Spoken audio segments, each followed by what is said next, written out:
ជាមានដង្ហើមកងឯកងតង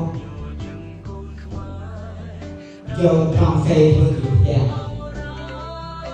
យកគួរទៅទុកជាធ្វើជាពួយយកប្រភ្លឺធ្វើជាឆ្លើយកងណាអានិច្ចាណាចាំបានថាខ្មែរសូមចាំកូនទៅល្អគ្នាដែលយើងជាងជាប់ខ្មែរចូលតែថាឡើងចូលតែរឹងមាំឡើងបញ្ញាទាំងអស់គ្នាដើម្បីជាមានប្រពន្ធយើង